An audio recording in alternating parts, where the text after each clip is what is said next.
আসসালামু আলাইকুম রহমতুল্লাহ।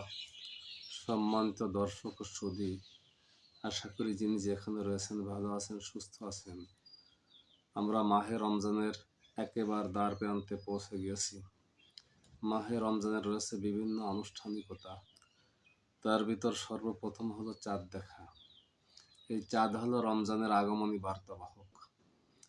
আমরা কোনো ভিআইপি মেহমানকে বাড়িতে আনার জন্য ব্যস্ত হয়ে পড়ি, তাকে রিসিপশন করার জন্য বাড়ির বাইরে যাই, এমনকি স্টেশন পর্যন্ত পৌঁছে যাই এবং তার জন্য প্রস্তুত করি কত রকমারি নাস্তা ও খাবার। মাহে রমজানের এই চাঁদ আমাদের জন্য একটা নিয়ামত। আমরা এটাকে একটা আনন্দ ঘন পরিবেশে দেখে থাকি এবং মজা নিয়ে থাকি। আজকাল হেলাল কমিটি অত্যন্ত সচেতন। তারা আমাদেরকে সচেতনতার সাথে চাঁদ দেখার সংবাদ পরিবেশন করে থাকেন। আবার অনেকে দেখা যায় মাঠে ময়দানে বের হয়ে চাঁদ না দেখে ইউটিউব এবং ফেসবুকের মাধ্যমে চাঁদ দেখে। আসলে এর দ্বারা চাঁদ দেখার হক পরিপূর্ণভাবে আদায় হয় না।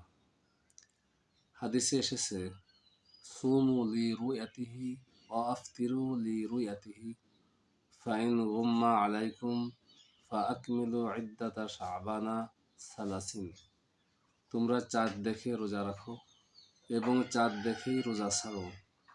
যদি 29শে শাবান পশ্চিম আকাশ মেঘাচ্ছন্ন থাকে, তাহলে শাবানের হিসাবকে 30 পর্যন্ত পৌঁছে দাও। এ দ্বারা বোঝা গেল চাঁদ দেখার গুরুত্ব। শুধু তাই নয়, রমজানের হিসাবকে সংরক্ষণ করার জন্য শাবান থেকেই চাঁদ দেখার গুরুত্ব সম্পর্কে হাদিসে ইরশাদ হয়েছে। বলা হয়েছে, উসু হিলালা শাবান আলী রমাজান, তোমরা রমজান মাসের হিসাব সঠিকভাবে সংরক্ষণের জন্য শাবান মাসের হিসাবকে ঠিকভাবে সংরক্ষণ করো। এজন্য মুমিন মাত্রই চাঁদ দেখার আনন্দ উপভোগ করা আবশ্যক। এই চাঁদ দেখাকে কেন্দ্র করে একটা ঘটনার স্মৃতিচারণ করতে চাই। তা হলো কোনো এক এলাকায় চাঁদ দেখাকে কেন্দ্র করে সেখানকার আবাল বৃদ্ধ বনিতা সবাই একটা ফাঁকা জায়গায় বের হলো এবং তারা পশ্চিম আকাশে অপলক নেত্রে তাকিয়ে থাকলো। চাঁদ দেখা যায় না, যেহেতু ওই দিন পশ্চিম আকাশে একটু মেঘাচ্ছন্ন ছিল।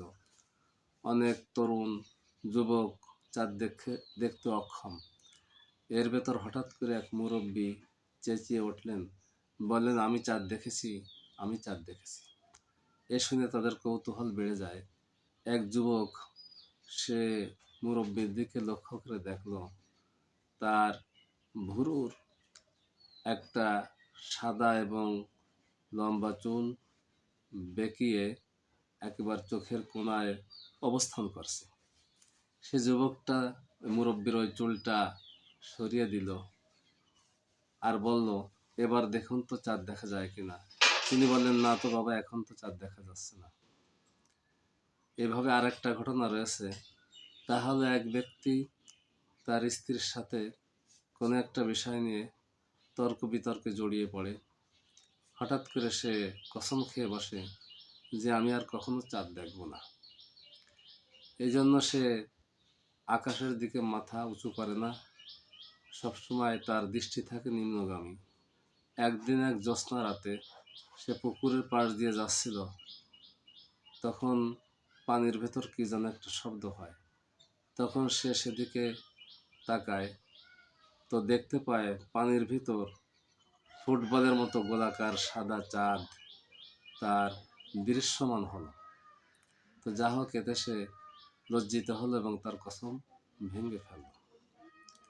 তো আজকাল দেখা যায় আমরা ঈদের চাঁদ দেখাকে কেন্দ্র করে যতটা আনন্দিত হই, উচ্ছ্বসিত হই, তার তুলনায় আমরা রমজানের চাঁদ দেখতে অনেকটা নিরানন্দ বোধ করি।